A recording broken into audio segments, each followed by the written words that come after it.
បាទសួស្តីបងប្អូនបាទនេះកំបិតដែលបងប្អូនតែងតែខមមិននឹងឆ្លាតសួររហូតទៅបងប្អូនគឺកំបិតខ្ញុំទិញនៅផ្សារបងប្អូនខ្ញុំទិញកាលនោះដូចជាមួយ16000នៅផ្សារបងប្អូនមានលក់ហើយវាស្រួលមែនតើស្រួលក្នុងការធ្វើស្មៅបងប្អូនហើយនឹងកាត់ធាងចេកបាទនេះបងប្អូនចេករបស់ខ្ញុំនៅជាតោងហើយតោងចេកទេតោងធាងចេកបដាហើយបងប្អូនហើយខ្ញុំមកធ្វើស្មៅឲ្យស្អាតបាទលុបចិត្តឆឹងនេះបងប្អូនមើលវីដេអូទៅហើយខ្ញុំឆ្កាវា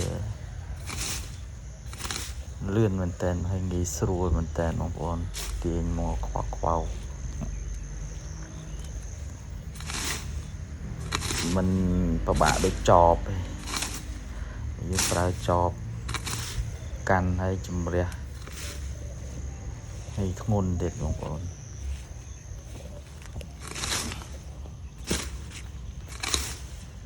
ហើយយើងបានកបិតនេះមកមួយគឺពិតជាងាយស្រួលក្នុងការទាញវល្លិទាញស្មៅមែនតើហើយយើងស្អាតទៅយើងរះវាអញ្ចឹងទៅបើកន្លែងណាដែលអស់យើងប្រើដៃខ្លះទៅព្រោះតែស្មៅនេះដោះខែភ្លៀងខែឧស្សាហ៍យ៉ាងស្រួលធ្វើទៀតបងប្អូនទាញមក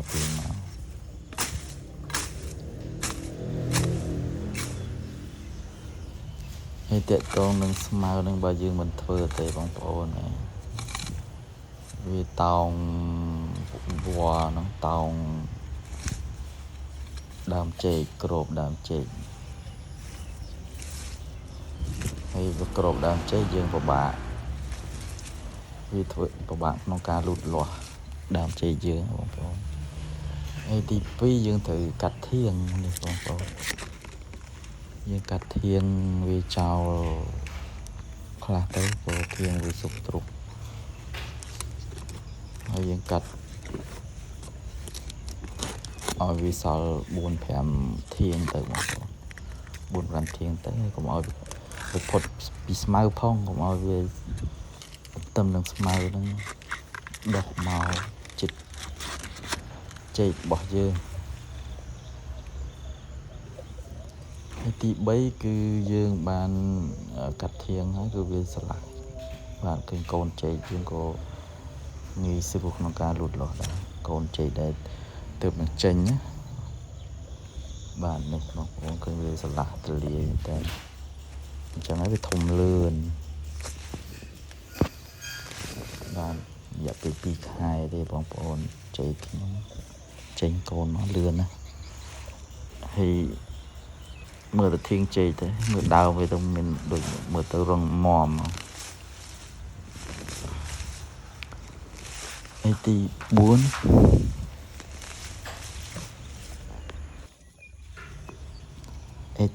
គឺវាស៊ីជីណាបងប្អូនស្មៅហ្នឹងយើងកុំទុកចោលវាធ្វើលឿនបន្តិចព្រោះទុកចោលហ្នឹងវាស៊ីជីណាបងប្អូនបាទវាស៊ីជីអស់ទុកអត់បានទេបងប្អូនទុកយូរអត់បានទេល្អតែស្មៅហ្នឹងឥឡូវ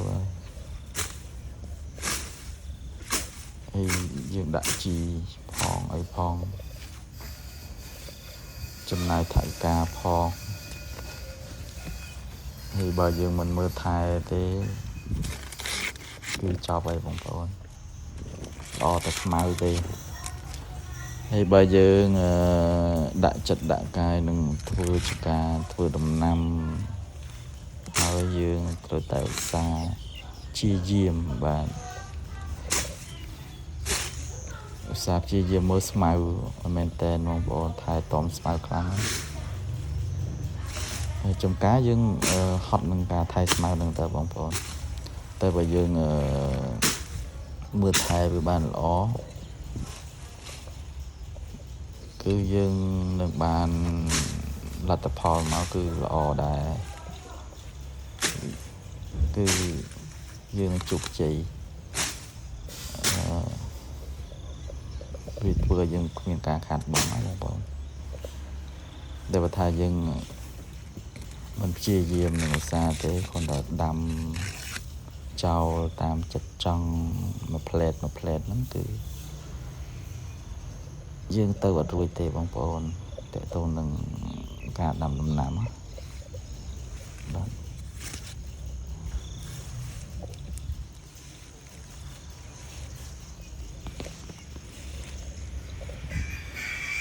បាទចឹងយើងមកងាកមើលជ័យរបស់យើងវិញបាននេះគឺស្លឹកពិតជាល្អមែនទែនបាទនេះស្លឹកលាស់ល្អណាស់ហើយវល្លិនឹងដុះល្អដែរបងប្អូនអើយ